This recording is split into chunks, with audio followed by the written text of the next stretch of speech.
Sup, you beautiful bastards? Welcome back to the Philip DeFranco Show. Hey, hit that like button if you want me to punch you in the throat, and let's just jump into it. You know, the first thing we're going to talk about today is we have the Catholic Church in the news, which if you're a Catholic, you're probably always like, oh God, what now? But despite your valid reaction, this is more of an oopsie rather than a oh God. So at the center of this story, you have a Catholic priest by the name of Reverend Andre Arango. He's in Phoenix, Arizona. And after an investigation, the Diocese of Phoenix determined that Arango has been using the wrong wording in baptisms performed for over the last 20 years until June 17, 2021. And the first thing of note here is he was so close. Apparently, instead of saying, I baptize you in the name of the Father and of the Son and of the Holy Spirit, he used we baptize you, which, yes, is only one word off. However, according to the Church's decision, it is not the community that baptizes a person and incorporates them in the Church of Christ. Rather, it is Christ and Christ alone who presides at all sacraments. Therefore, it is Christ who baptizes you. And adding, if you were baptized using the wrong words, that means your baptism is invalid and you are not baptized, which, depending on your level of faith, could be a massive deal. Because you had the diocese clarifying that because Arango used the wrong words for baptisms, which acts as the foundation of other sacraments, it means that those other sacraments are also likely invalid as well and need to be redone. So you're talking about confirmations, marriages, and holy orders. And for me, as a former Catholic, I got baptized. I didn't get my confirmation or anything like that. I just knew it wasn't for me. The first thought that pops into my head is, what if someone got baptized but then they died, right? Would they get into heaven if you believe all of this? Because immediately the thing that pops into my head is someone dies and just Peter's at the gates of heaven and he's like, oh my goodness, my boss, damn it, you're not gonna believe this. I'm so sorry, Gary. Hi, Karen, I didn't know you died in the same car. Yeah, no, it's the same issue with you. No, you can't talk to my manager. Rules are rules. But joking aside, as someone that went to Catholic school and got a lot of this crammed in my head against my will, I would say to those that do have the faith, the Church doesn't necessarily believe that unbaptized people go to hell, as the Church allows baptism by desire, which accommodates for this sort of thing where a person has a genuine wish to join the Church and live by its tenets, but died before getting hit by the water. And as far as what this means for Arango, he's since resigned. Also, he's working with the Church to find everyone affected, which is thought to be thousands and thousands of people. And the craziest part is this isn't even the first time this has happened. Similar issues occurred in Detroit and Oklahoma City back in 2020, which actually led to Rome issuing that clarification that baptisms need to be said with I baptize. But ultimately, the way I'll close out this story is if you're someone that's affected in the Phoenix area, you're nervous, you can check in with the diocese to see if you're affected. What I would say to those affected, but also to people maybe struggling with their faith or they have no faith in a higher power, I welcome you to join the Church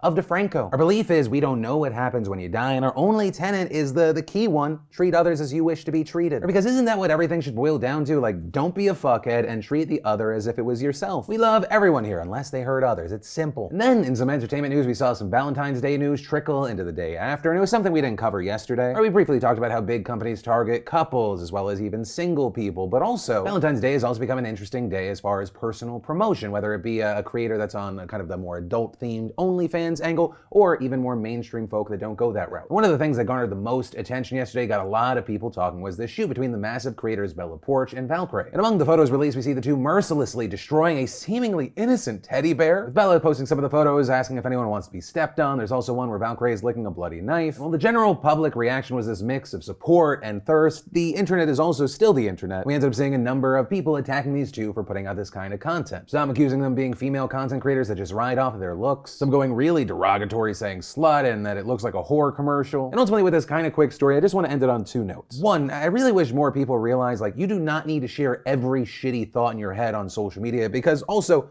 understand, there is a real person that's reading that. I know that a lot of people think there's a separation. They do, especially if it's like a homegrown, organic, online talent and not like a mainstream person that usually has like a PR person. But also too, one of the most interesting things whenever a story like this comes up, and it's not universal, right? There are differing reasons. But one of the more common and constant things I see is like a lot of the guys or people that are consuming this sort of content end up shaming the women that make it. Like some of the same guys that are out there slut-shaming women for like having an OnlyFans or doing something, or like actively subscribing to OnlyFans. Like an instance that pops into my head, you had a creator, Anthony Padilla, interviewing Amaranth, who has an OnlyFans but also is a Twitch streamer, and in that she reveals, I make about 1.3 to 1.4 million a month currently. And my reaction to that is, good for you, get that bag. The market decides what the market decides, and the market has decided to give you $1.3 million a month. Well, I'll feel a little bit of jealousy when I hear those things. It's not anything that makes me go like, oh, I dislike or hate that person. If anything, I'm like, does me launching an OnlyFans for my feet just not need to be a joke anymore?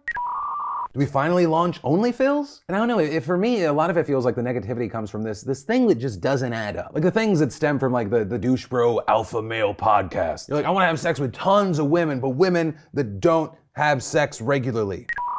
Like, what kind of fucking idiotic, double standard, hypocritical bullshit is that? And so to kind of try to bring it back around on the lesser end, I don't understand why people have such an issue with women kind of just like owning their own body. They're comfortable, they're sharing it, it makes them feel empowered. But then also on the other end, like, why villainize women because they want to have sex? Don't you want them to want to have sex? Because guess what, Greg? You ain't special. Your mama lied to you, Greg. And then the Academy of Motion Pictures is making a desperate attempt to make you please care about the Oscars, which it seems like year after year, fewer and fewer people do. Right? Because one of the many criticisms around the Oscars is often they don't celebrate a ton of movies that were incredibly successful at the box office. Or just last week, there was that massive debate and the big reaction about Spider-Man No Way Home not getting a Best Picture nomination. And so seemingly in an attempt to put a band-aid on the situation and get some sort of engagement whatsoever for the Oscars, they're now introducing the fan favorite film. Now, notably, this is not a formal category, but with this, fans can vote for their favorite movie of the year, either by tweeting using the Oscars fan favorite hashtag or going to a website with the same name. And oh, do they want your attention and engagement. You can vote for your favorite movie 20 times a day between now and March 3rd. And to really get them on their knees, begging you, please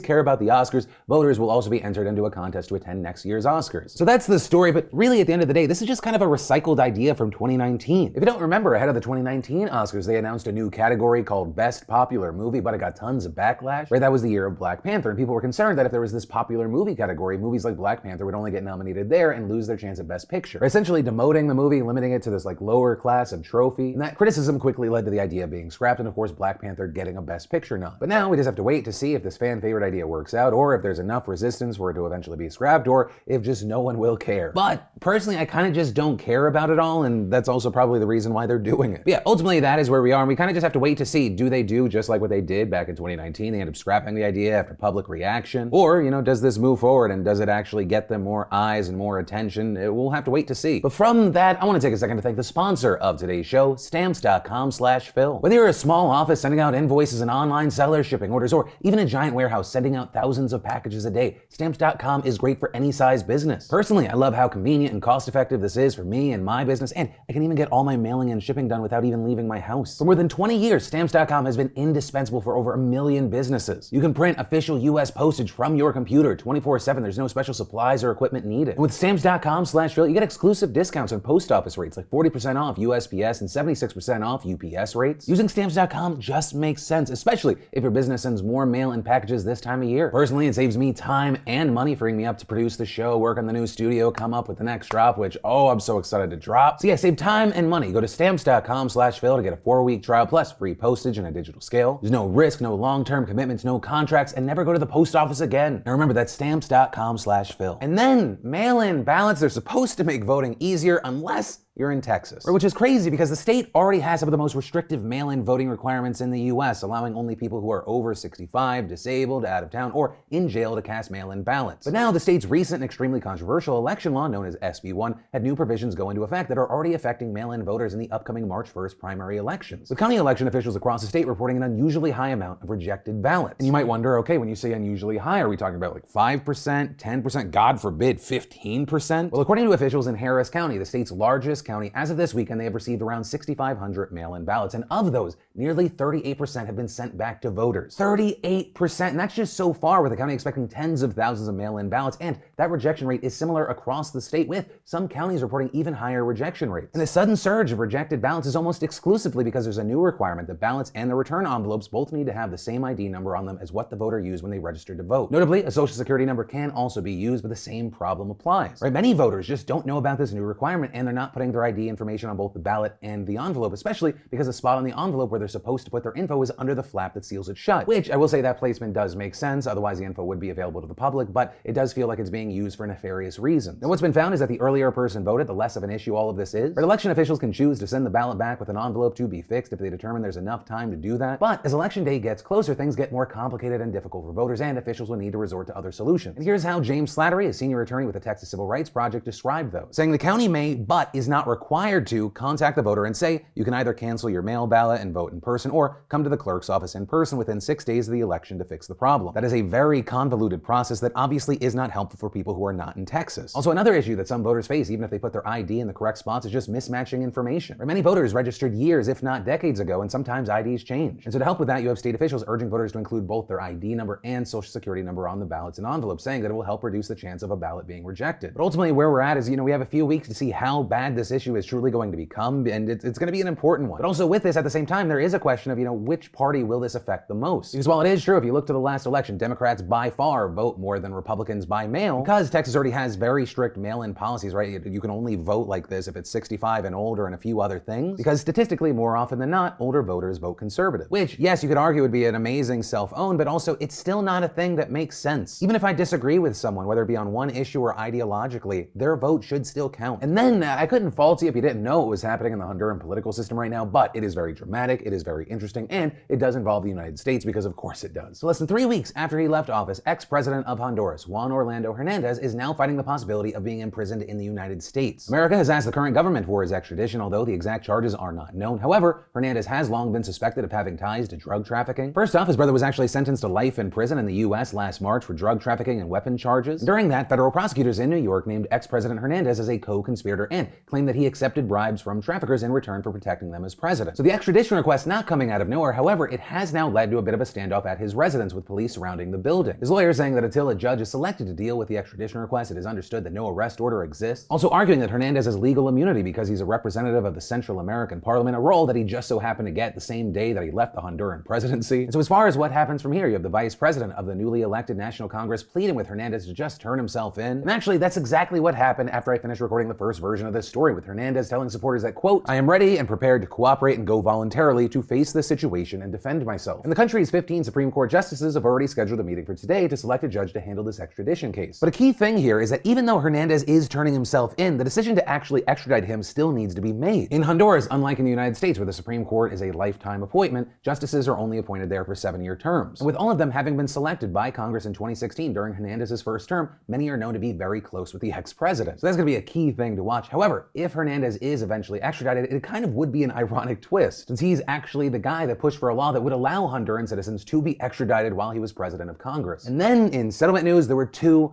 massive ones. You had Remington Arms and Prince Andrew. For Remington Arms, as Axios explained, families of 5 adults and 4 children killed in the shooting at Sandy Hook Elementary School sued the gun maker nearly 8 years ago for its marketing practices, claiming that Remington recklessly marketed a military-grade gun to civilians, with a Bushmaster AR-15 style rifle being used in the December 2012 shooting, which killed 20 children and 6 adults. And the big news today is that Remington Arms has now agreed to a $73 million settlement, with Francine Wheeler, who lost her 6-year-old son Benjamin, saying, "Today is not about honoring our son Benjamin. Today is about how and why Ben died. It is about what is right and what is wrong." And adding, "Our legal system has given us some justice today." But also adding that she and her husband will never have true justice. True justice would be our 15-year-old healthy and standing next to us right now. But Benny will never be 15. He will be 6 forever because he is gone forever. And then, in addition to that, like I said, you had Prince Andrew in the news because he just settled a lawsuit with Virginia Giuffre. Virginia, of course, said that Prince Andrew sexually abused and raped her. Prince Andrew said, "I've never met that woman," even though there was a photo of him meeting that woman. While police in the UK decided last year that they would not take action against Prince Andrew following a review of the sexual abuse accusations, Giuffre sued Prince Andrew in the U.S. District Court in Manhattan back in August, where Andrew tried to get the lawsuit dismissed. That failed, setting him up to face a civil trial in the United States. But ultimately, that is really all we know. We know that it was settled. It was for an undisclosed amount. We don't know. And Prince Andrew, like pretty much every fucking giant company, whenever they settle, does not have to admit any wrongdoing. And as far as my opinion here, I really just hope Giuffre feels some sort of closure or just some sort of peace or happiness. Because personally, I would have liked to see what would come out from a trial, and it probably wouldn't be something great if he's willing to throw money at the situation. And I mean, this part of the story is like it just feels disgusting to me. You had AP News reporting that according to the statement, Prince Andrew regrets his association with Epstein and commends the bravery of Miss Giuffre and the other survivors in standing up for themselves and others in the situation that apparently he was not a part of, but was willing to throw money at to just kill with the woman he denied ever meeting, even though there's photographic evidence of it. And personally, having tracked this story and really how the royal family, in my opinion, just did everything possible to try to shield him from it, I hope this stink never leaves any of them. But ultimately, that is the end of that story and today's show. As always, you beautiful bastard, thank you for watching, liking, subscribing for these daily dives into the news. I love yo faces, and I'll see you tomorrow.